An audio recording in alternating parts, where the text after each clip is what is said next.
안녕하세요. 예수소망교회 공동체를 섬기고 있는 노희진 목사입니다. 제가 여름방학 기간에 부임을 해서 여러분들을 얼굴로 뵙지 못했는데 이렇게 영상으로 찾아뵙게 되어 참 반갑습니다. 2021년 가을 공동체 전체 특강으로 미래 수업이 9월, 10월, 11월 세 차례 진행될 예정입니다. 미래 수업은 세상 속에서 분투하는 그리스도인들이 어떤 자세와 신앙을 갖고 살아야 하는지를 고민하고 대안을 모색하는 시간을 갖기 위해서 기획되었습니다. 오늘은 그 첫 번째 시간인데요. 공유사회라는 주제로 이야기를 나누도록 하겠습니다. 우리는 항상 바쁘게 어딘가를 향해 달려가고 있습니다. 어느 순간 정신을 차려보면 우리에게 닥쳐온 변화를 깨닫게 되는데요. 이 변화가 어떤 모습으로 나타나는지는 시대마다 좀 다릅니다. 요즘 우리 주변을 둘러보면 어떤 삶의 변화들이 있었습니까? 사진을 보시면 모두가 다 마스크를 쓰고 있습니다. 마스크 없이는 외출도 하지 못하고 가게도 가지 못하지요. 쇼핑을 하러 가지도 못합니다. 항상 우리는 마스크를 쓰고 다니고 있습니다. 그리고 사회적 거리두기라고 해서 가까이 붙어 있지 못합니다. 최소한 좌석 한 칸씩 띄어서 앉고 거리를 1m 이상씩 두십시오 라고 우리가 이야기를 듣고 지키고 있습니다. 이 사진 어떤 사진인지 보이시나요? 야외에서 학교 책상을 놓고 시험을 보고 있습니다. 코로나 때문에 실내 교실에서 시험을 보는 것이 아니라 야외에서 시험을 보고 있지요. 텅 빈 가게의 모습. 영업시간이 제한되어서 사람들이 가게에 오지 않고 또 장사가 잘 안 되는 이런 모습. 참 큰 변화이지요. 뿐만 아니라 우리 교회도 참 많은 것이 바뀌었습니다. 사진에서 보다시피 이 넓은 예배당에 최소의 인원만 모여서 예배를 드리고 있습니다. 대부분의 성도들은 각자의 집, 각자의 자리에서 비대면으로 예배를 드립니다. 되돌아보면 우리 주변에, 아니 내 주변에 참 많은 것들이 바뀌어 있습니다. 이렇게 눈에 보이는 변화뿐만 아니라 좀 더 근본적인 변화가 지금 진행되고 있는데요. 우리가 지금 살고 있는 이 시대, 이 사회는 자본주의 사회입니다. 우리나라는 자본주의 사회에서 지금 지내고 있습니다. 그런데 이 자본주의라고 하는 경제 패러다임이 조금씩 그리고 조용히 진행되고 있습니다. 공유사회로 진행되는 것이죠. 자본주의에서 공유사회로 경제 패러다임이 변화되고 있는 것인데 오늘 미래 수업 첫 번째 강의에서는 제러미 리프킨의 책 한계 비용 제로 사회를 중심으로 이야기를 해보도록 하겠습니다. 자본주의, 공유사회, 경제 패러다임 이런 말이 나오니까 다소 어렵고 어쩌면 막연할 수도 있겠지만 제가 최대한 재미있게 그리고 지루하지 않게 강의를 이어나갈 것입니다. 너무 부담 갖지 마시고 그냥 편안한 마음으로 참여해 주시면 될 것 같습니다. 사진을 보시면 우버 택시라고 돼 있죠. 에어비앤비 이것들이 뭔지 여러분 혹시 아시나요? 잘 모르시겠다고요?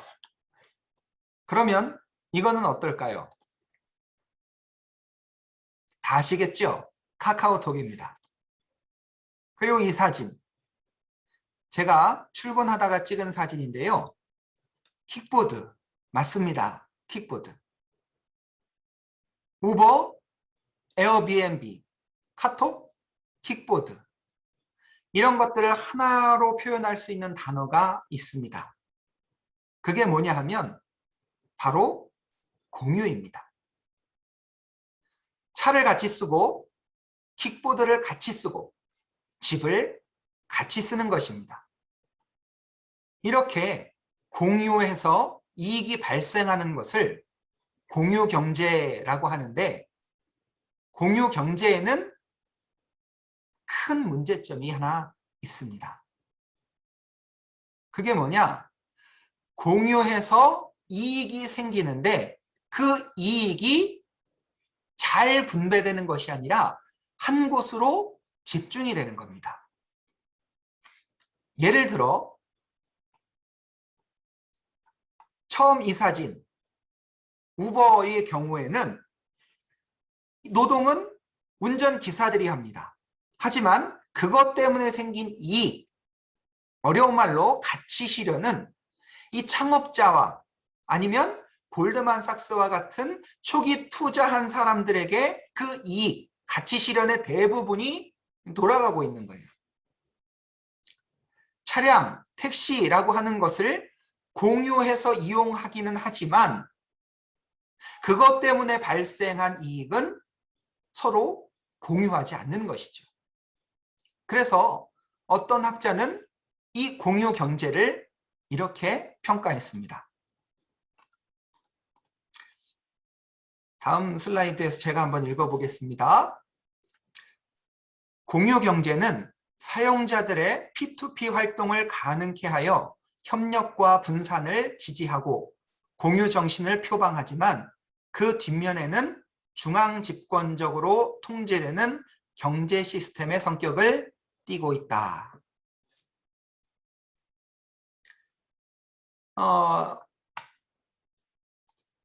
에어비앤비의 경우 이 회사는 사실 어떠한 집도 소유하고 있지 않습니다. 하지만 이 기업이 내고 있는 이익은 150억 달러에 달한다고 하는데 그 150억 달러라고 하는 그 가치를 창업자나 아니면 초기 투자자 대부분이 갖고 가고 이 에어비앤비의 집과 또 관리를 해주는 노동을 제공하는 사람들에게는 그 이익이 별로 돌아가지 않는다는 거예요. 오히려 이 에어비앤비라고 하는 회사의 멤버로 참여하기 전보다 더 일은 많이 하고 수익은 덜 갖게 되는 이러한 현상이 발생하는 것이지요. 이렇게 공유 경제는 물건이나 서비스를 공유하기는 하지만 거기서 발생하는 이익은 공유하지 않습니다. 이것이 가장 큰 문제죠. 혹시 며칠 전 뉴스에서 보셨는지 모르겠습니다. 카카오 택시가 프리미엄 서비스를 가입한 운전자에게만 손님이 부르는 콜을 연결해 준다라고 하는 내용의 보도입니다. 무슨 얘기냐면 이 카카오 택시라고 하는 그 회사에 비싼 돈을 주고서 프리미엄 서비스에 가입한 운전기사에게 승객이 택시 좀 보내주세요 라고 전화를 하면 그 전화를 비싼 서비스에 가입한 운전기사에게만 배당을 해준다는 거예요. 그래서 바로 그 승객 눈앞에 승객 근처에 있는 택시가 있는데도 불구하고 그 택시는 콜을 못 받는 거죠. 그러니까 손님을 태우지 못하는 것입니다. 그러니 승객은 더 비싼 돈을 주고 택시를 탈 수밖에 없고 운전기사도 더 비싼 프리미엄 서비스에 가입해야만 손님을 태울 수 있는 이런 상황이 발생하는 것입니다.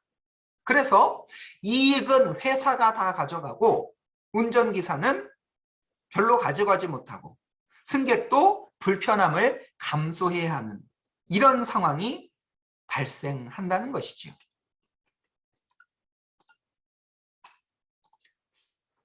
우버 택시의 경우도 마찬가지입니다.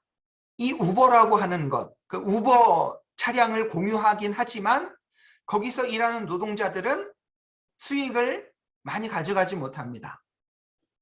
하지만 이 우버라고 하는 회사는 우버 택시 기사들이 노동한 그 대가로 얻게 된 기업의 가치, 서비스, 그것 때문에 발생한 이익들을 대부분 가져갔다는 것입니다.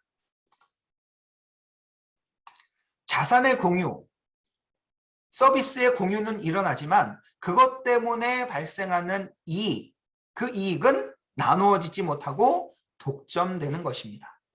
여기에 바로 공유 경제의 문제점이 있습니다. 그런데요, 이런 문제를 해결해 나가는 그런 회사와 서비스들이 생겨나기 시작했습니다. 이 우버와 같이 차량을 공유하고 손님들에게 차량을 제공해주는, 운전 서비스를 제공해주는 회사 중에 주노라고 하는 회사가 있습니다. 그런데 이 주노라고 하는 회사는 이익까지도 운전기사들과 직원들에게 나누어 줍니다. 주노라고 하는 회사의 홈페이지에 이런 가치 선언문이 쓰여 있습니다. 제가 한번 읽어보겠습니다. 앞으로 10년 동안 우리는 상당수의 RSU를 운전기사들에게 배분할 것입니다. RSU는 우리 운전기사들에게 우리 창업자들처럼 동등한 오너십을 부여하게 될 것입니다. 쉽게 설명하면 이겁니다. 회사의 주식, 그러니까 주노라고 하는 회사의 주식을 운전기사들에게 배분한다는 거예요. 어느 만큼 배분하냐 하면 회사 지분의 50%까지 제공한답니다. 그리고 그 우버의 경우 수수료를 지불할 때 그 우버의 수수료보다 이 주노라고 하는 회사는 절반 수준만 운전자들이 지불하게 한다는 것이죠. 그러니까 운전기사들이 노동으로 인해서 자기들의 서비스로 인해서 생산된 그 이익, 가치 창출을 서로 나눠 가질 수 있게, 그리고 회사에 주식까지 50% 제공하면서 같이 간다는 거예요. 그래서 창업자들처럼 동등한 오너십을 부여하게 될 것이다 라고 말하고 있는 겁니다. 여러분들이 똑같은 운전 서비스를, 운전 일을 한다면 어떤 회사에서 일하고 싶으십니까? 우버일까요? 주노일까요? 저는 주노에서 일할 것 같습니다. 이 그림을 보면은 이 우버라고 하는 서비스와 주노라고 하는 회사에서 제공하는 서비스를 이제 비교를 하고 있는데요. 이 그림부터가 재밌죠? 우버는 시커멓습니다. 하지만 이 주노는 하얗죠.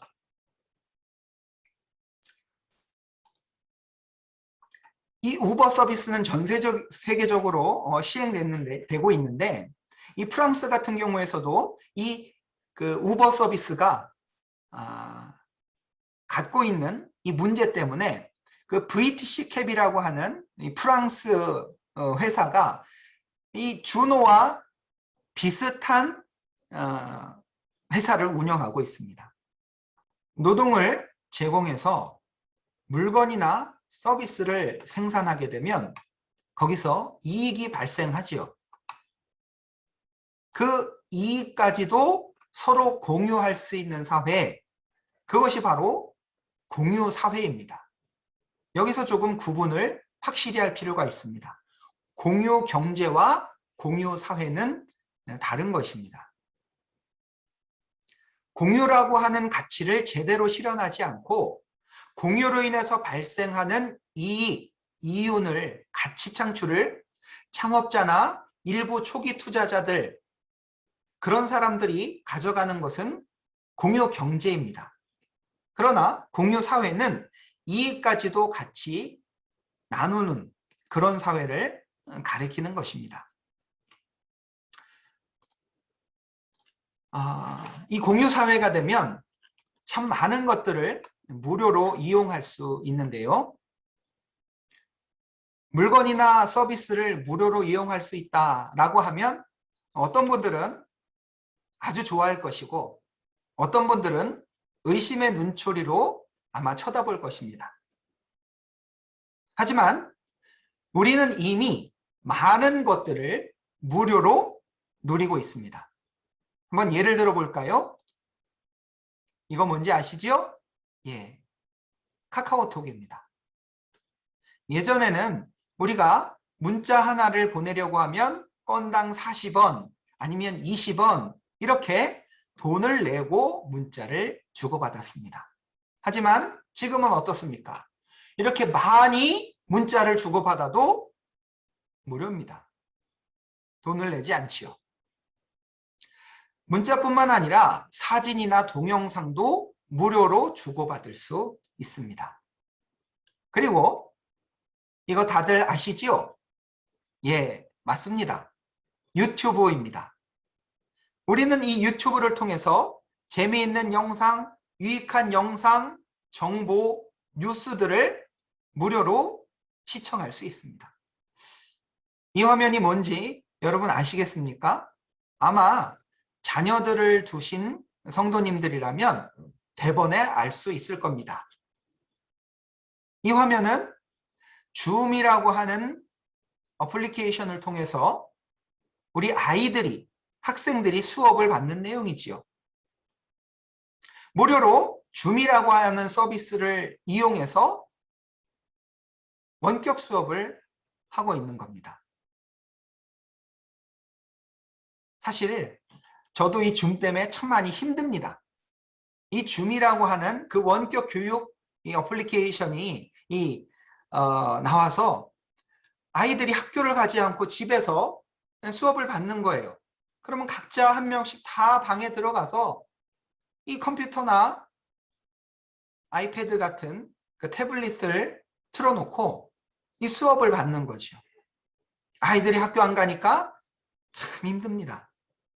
어찌되었든 이런 좋은 것들, 또 재미있는 것들, 유익한 것들을 무료로 이용할 수 있다는 점은 참 획기적인 변화지요.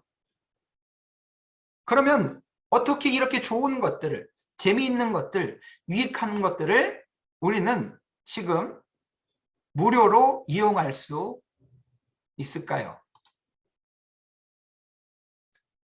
그 제러미 리프킨의 설명에 따르면 그것은 바로 한계 비용 제로 사회가 되고 있기 때문이다 라고 설명을 합니다. 이 한계 비용의 사전적인 의미는 제품이나 서비스를 하나 더 생산하는 데 들어가는 추가 비용을 말합니다.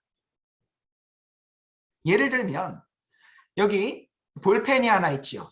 이 볼펜을 하나 더 생산하는 데 드는 비용, 그것을 한계 비용이라고 하는 거예요. 한번 생각해 보십시오. 무언가 물건이나 서비스를 하나 더 만드는데 들어가는 비용이 0원이 된다. 어떻게 그게 가능할까요?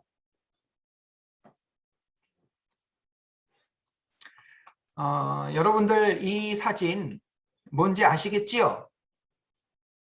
예, 맞습니다. 이건 비디오 테이프입니다. 예전에 이 비디오 테이프를 우리가 빌려서 영화를 많이 봤죠. 동네마다 가게마다 이 비디오 대여점이 가득했습니다. 이 비디오 테이프를 빌려와서 비디오 테이프 레코더에 딱 이렇게 플레이어에 넣으면 거기서 이제 영화, 음악, 콘서트, 때때로는 뭐 결혼식 영상 이런 것들이 나왔죠. 그런데 이 커다란 비디오 테이프 요즘 볼 수 있습니까? 아니요. 볼 수 없지요. 이 비디오 테이프가 점점 작아집니다. 그리고 지금 현재는 이런 아주 작은, 내 손톱보다도 더 작은 이 메모리 칩에 다 들어가 있습니다. 소리와 영상, 음악, 이 모든 자료가 다 디지털화되어서 이 작은 곳에 저장이 되어 있는 것이죠. 여러분도 지금 바로 옆에 아마 스마트폰이 있을 겁니다. 그 스마트폰 안에 바로 사진, 비디오 테이프, 영상, 음악 이런 모든 것들이 저장되어 있는 거예요. 어떻게 가능할까요? 디지털 기술이 발전이 되어서 이 작은 저장 장치에 저장이 되는 겁니다. 그러니까 디지털 기술의 발달로 인해서 이렇게 크게 부피를 차지하고 양도 많이 들었던 것이 작아진 거예요. 이렇게 디지털 기술이 발전했습니다. 그뿐만이 아니라 인터넷 기술도 아주 많이 발전을 했습니다.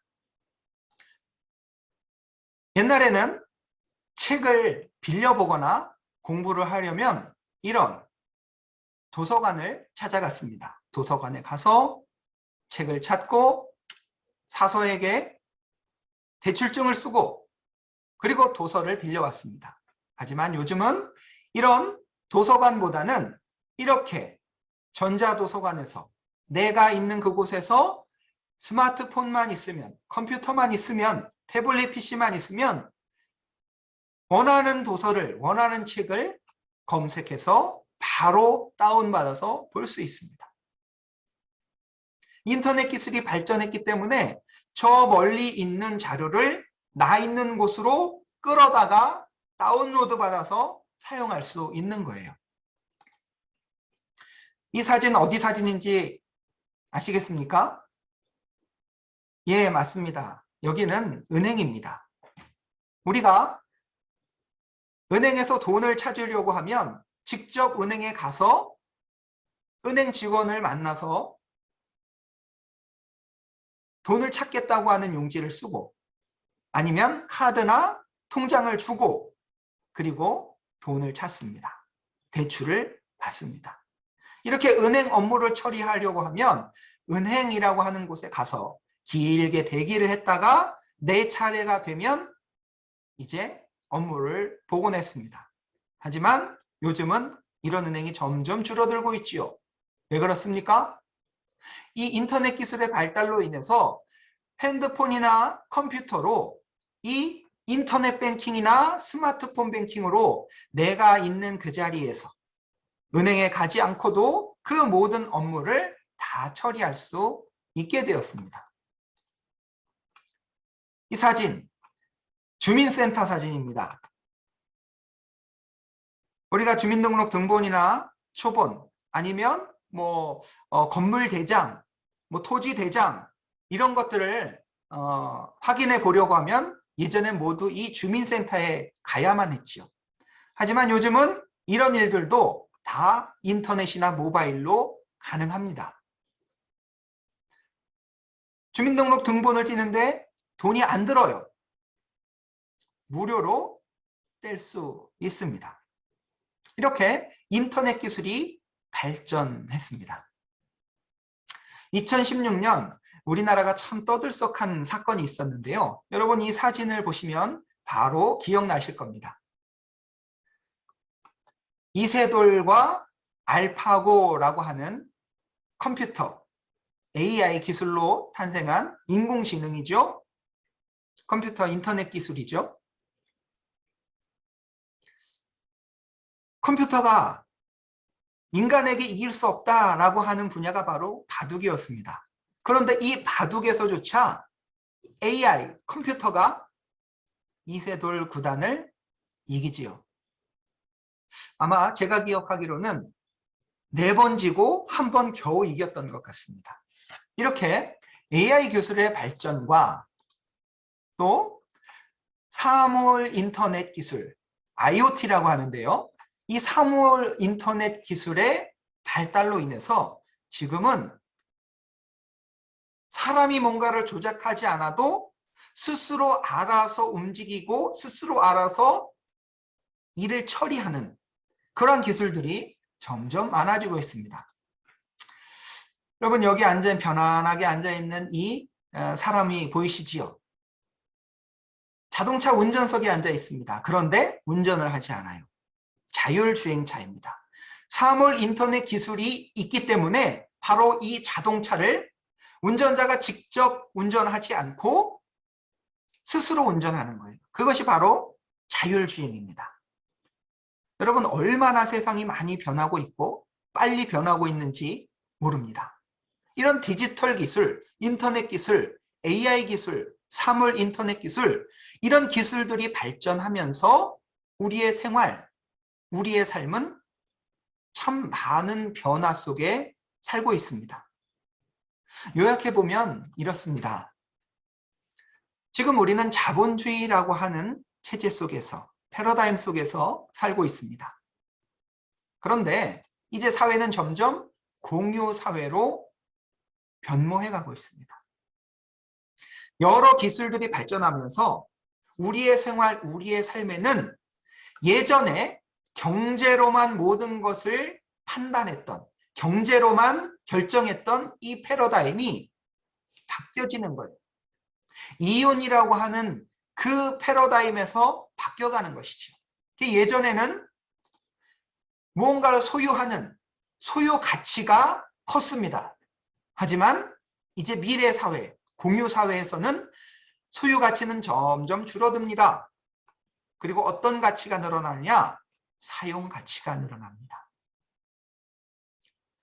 접근권 또는 이용권이라고 하는 이 사용 가치가 예전에는 별로 중요하지 않았는데 이제 공유 사회에는 점점 사용 가치가 더 커져 간다는 것이지요.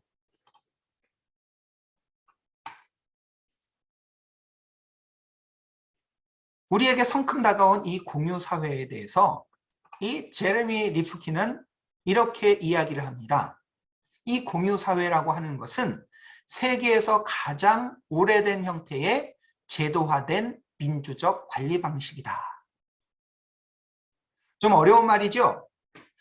다시 말하면 이 공유 사회라고 하는 이 가치, 이 시스템은 사람이 살던 그 고대 옛날부터 존재했던 패러다임이라는 거예요. 이 공유사회의 가치, 기본적인 가치가 무엇입니까? 공유사회의 기본적인 가치는 협력입니다. 어떤 물건이나 서비스에 대해서 서로 공유하는 것이지요. 그리고 보다 나은 삶을 추구하는 겁니다. 제가 이렇게 한번 설명을 해보겠습니다. 예전에 우리나라도 이렇게 산업화되기 이전에 시골에서, 농촌에서 살 때 동네 사람들끼리 어떻게 했습니까? 무슨 일이 있으면 다 같이 나와서 협력을 하지요. 좋은 물건이 있으면 그것을 서로 공유합니다. 함께 나무 그늘 아래에서 쉬기도 하고 함께 어떤 물건을 돌려 쓰기도 합니다.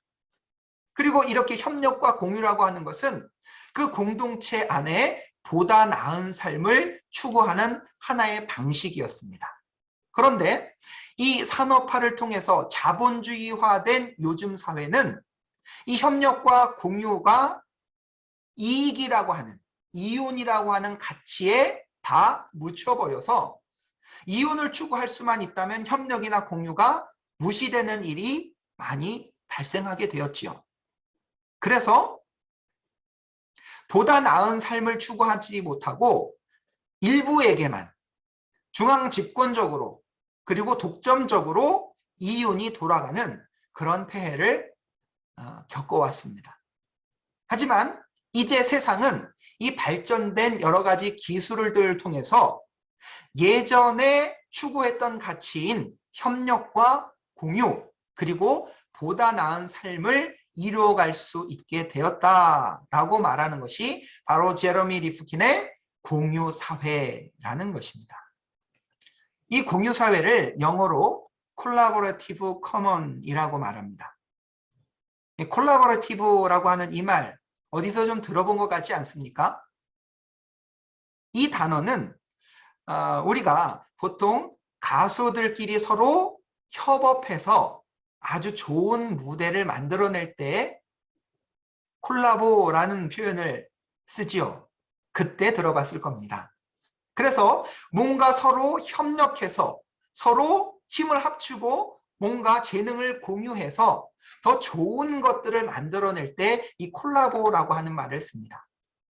그런데 이 사회가 보다 나은 삶, 좀 더 가치 있는 삶을 추구하기 위해서 협력하고 공유해 나가는 사회로 이 사회는 변모되어 간다라고 하는 것이 바로 공유사회의 가치라고 합니다. 강의 중간에 예를 들어드렸던 그 두 회사를 한번 비교해 보도록 하겠습니다. 이 우버라고 하는 회사의 경영 방식은 물건과 서비스를 공유하기는 하지만 그것으로 인해서 발생되는 이익, 가치 실현은 오너라든가 아니면 초기 투자자와 같은 극소수들에게 이윤이 돌아갔습니다. 하지만 동일한 서비스를 제공하지만 주노라고 하는 회사는 그 이익을, 실현된 그 이익을 운전기사들과 회사원들과 구성원들과 함께 나누는 그런 공유의 가치를 실현하고 있습니다. 여러분들이 만약 운전기사라면 아니면 회사에 취직해서 일을 해야 한다면 어느 회사에 가시겠습니까? 우버라고 하는 회사에 가시겠습니까? 아니면 주노라고 하는 회사에 가시겠습니까? 저는 주노라고 하는 회사에 갈 것 같습니다. 이렇게 세상은 추구하는 가치가 바뀌고 있습니다. 개인의 이익을 극대화시키려고 하는 그 자본주의 시스템에서 좋은 것을 서로 협력하여 나누고 그것으로 인해 더 좋은 삶, 더 좋은 세상을 만들어가자라고 하는 방향으로 옮겨가고 있는 것이죠. 이 두 회사를 풍자해서 그린 그림입니다. 우버는 오랑우탄이 타고 있고 주노는 사람이 타고 있습니다. 이렇게 자본주의 사회에서 공유사회로 점점 세상이 변해가고 있는데 이 변하는 세상 속에서 우리는 어떠한 자세로 이런 현상, 이 방향을 이해해야 될 것인가? 첫 번째로 두려워하지 말 것입니다. 사람들은 누구나 바뀌고 변화하는 것을 두려워합니다. 나에게 익숙한 방법, 나에게 익숙한 상황만을 그냥 편안하게 누리고 싶은 것이죠. 하지만 세상은 단 한 번도 그대로였던 적이 없습니다. 지금도 마찬가지입니다. 이 코로나로 인해서 발생한 이 변화의 상황, 이 상황에서 어떤 분들은 두려워 떨기만 합니다. 바뀌는 것, 변화되는 것에 대해서 두려워하면서 거부하기만 합니다.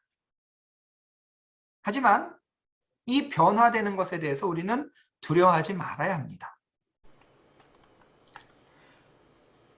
성경 이사야 41장 10절에 보면 하나님이 선지자 이사야에게 이렇게 말합니다. 두려워하지 말라, 내가 너와 함께함이라. 놀라지 말라, 나는 내 하나님이 됨이라. 내가 너를 굳세게 하리라. 참으로 너를 도와주리라. 참으로 나의 의로운 오른손으로 너를 붙들리라. 유다 왕국은 지금 아수르, 바벨론이라는 제국이 시시각각 침공해오는 위기 앞에 있습니다.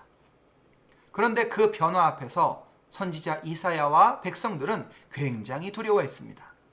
그런데 하나님께서 그들에게 두려워하지 말라, 내가 너와 함께 하겠다라고 말씀해 주십니다. 오늘을 살아가는 우리 그리스도인들에게도 마찬가지입니다. 세상이 빠르게 변하고 기술이 바뀌면서 삶의 태도와 모습들이 많이 바뀌어간다 할지라도 두려워하지 말 것입니다. 왜냐하면 하나님은 위기 가운데에서 이사야와 유다 백성들과 함께 하셨던 것처럼 우리들과도 함께 할 것이기 때문입니다.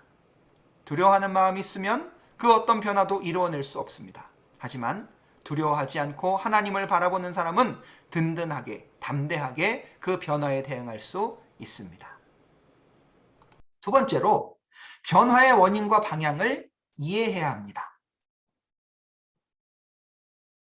조금 전에 설명했던 디지털 기술의 발전, 인터넷 기술의 발전, 그리고 AI과 사물 인터넷 기술의 발전으로 인해서 우리가 사는 세상은, 사회는 급격하게 많은 것들이 바뀔 것입니다. 그런데 그 변화의 원인과 방향을 이해하면 우리가 어떻게 대처해야 될지가 나오게 됩니다.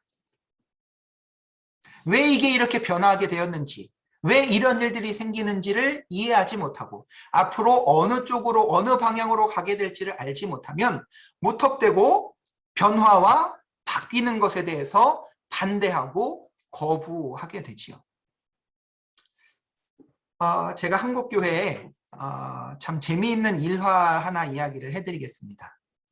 여러분, 우리가 주일 되면 1부 예배부터 시작해서 2부, 3부 여러 번 예배를 드리지 않습니까? 그런데 이 1부 예배, 주일 새벽 예배, 주일 1부 예배, 보통 11시에 드리는 그 예배 말고 주일 1부 예배, 일찍 드리는 그 예배가 어디서부터 시작되었는지 혹시 아십니까? 한국 교회사에 보면, 이건 야사인데요. 한국 교회사에 보면 모두가 11시 예배, 이 11시 예배만을 드렸었습니다. 근데 우리나라 최초로 1부 예배를 드린 교회가 바로 영락교회입니다. 처음에 영락교회에서 한경진 목사님이 1부 예배를 드리겠다라고 하고 1부 예배를 드렸을 때 수많은 교회와 수많은 한국교회 성도들이 영락교회를 비판하고 비난하며 이단이라고까지 공격을 했습니다. 그런데요, 사실 이 한경진 목사님께서 1부 예배를 드리게 된 이유가 있습니다. 북한에서 내려와서, 피난 와서 이 대한민국에 터잡고 살아가는 많은 사람들이 대부분 어렵고 힘들게 살았습니다. 그래서 장사하며 살았습니다. 그런데 주일에 예배 드리는 것이 11시 예배 딱 한 번밖에 없으니 이 장사해서 먹고 사는 상인들이 주일날 도저히 예배를 드릴 수가 없는 거예요. 그래서 한경진 목사님께서 그러면 주일에도 우리가 새벽에 7시에 1부 예배를 드려서 장사하는 성도들이 주일날도 예배 빼먹지 않고 예배 드리고 장사할 수 있도록 1부 예배를 만들었던 것입니다. 형식으로 보면 11시 예배밖에 없었던 이 한국교회에 새로운 변화가 생긴 거예요. 거기에 대해서 그 원인과 방향을 모르니까 바뀐 것에 대해서 그거는 우리가 해보지 않았던 것이다 라고 하면서 비난을 하고 이단 시비까지 갔던 것이죠. 그런데 더 놀라운 사실은 우리가 그렇게도, 그때 당시에 한국교회 목회자들과 성도들이 그렇게도 중요시했던 11시 예배, 지금 우리는 어떻습니까? 11시 예배뿐만 아니라 7시 예배, 9시 예배, 그리고 오후 예배까지 여러 예배가 생기지 않았습니까? 원래 이 11시, 주일날 11시에 예배드리는 이 전통은 사실 역사가 그렇게 길지 않습니다. 17세기에 스코틀랜드 지방에서 장로교 목사님들이 목회를 할 때 대부분 목동들이었던, 양들을 치던 목동들, 그들을 성도로 두고 있던 스코틀랜드 교회 목사님들이 주일날 이들이 가장 편안하고 여유롭게 시간을 많이 두고 예배 드릴 수 있는 시간을 찾다 보니까 그게 바로 11시였던 거예요. 새벽부터 양떼에 꼴을 먹이고 물을 주고 그리고 나서 조금 한가하게 쉴 수 있는 시간, 그 11시부터 2시, 3시까지 이 시간을 두고 편안하게 예배 드릴 수 있고 그리고 시간을 충분히 두고 예배 드릴 수 있는 그 시간을 찾은 게 바로 11시예요. 그 11시 예배 전통이 우리나라까지 계속 들어와서 11시 예배는 대예배다라고 하는 생각이 그때까지 계속 있었던 거죠. 하지만 시대가 변하면 그 변화의 원인과 방향을 이해하면 이것이 받아들일 만한 것이다. 이것이 우리가 준비해야 되는 것이다를 분별할 수 있는 것이지요. 세 번째로 우리가 추구해야 될 가치를 바르게 정해야 될 필요가 있습니다. 서두에서도 말씀드렸듯이 이 자본주의 사회는 이익을 최고로 생각합니다. 돈이 되면 무슨 일이든 가능합니다. 그래서 이 이익이 최고의 가치이기 때문에 사람도 인격도 그리고 친구나 이웃 때때로는 가족 관계도 이 이익 때문에 깨지고 어그러지는 경우가 너무나도 많이 있죠. 그러나 이 공유 사회가 지향하는 가치는 협력, 공유, 그리고 더 나은 삶입니다. 이러한 가치들이 우리가 추구할 수 있는 것인가 아니 우리가 추구해야 될 것인가를 분별해보면 이쪽 방향으로 가는 것이 바람직하구나 라는 것을 알 수 있습니다. 이쪽으로 가면 힘들어지겠구나 어려워지겠구나 안 되는 것이구나 이걸 분별할 수 있을 것입니다. 중요한 것이 무엇인지 우리가 추구해야 될 가치가 무엇인지를 분별하여 정하고 나면 이제 그것을 실현할 수 있는 방향으로 나아가는 것입니다. 어떤 사람들은 이렇게 말합니다. 공짜, 무료, 서로 나누는 것, 그게 가능하기나 한가? 이미 살펴보았듯이 우리는 벌써 많은 것들을 무료로 누리고 또 공유하고 있으며 협력하고 있습니다. 단지 그것을 악용되지 않도록 막는 방법, 잘못 사용되지 않도록 제한하는 방법을 강구하는 것이 오히려 더 현실적이고 합리적인 방향일 것입니다. 오늘 제러미 리프킨이 이야기한 한계 비용 제로 사회.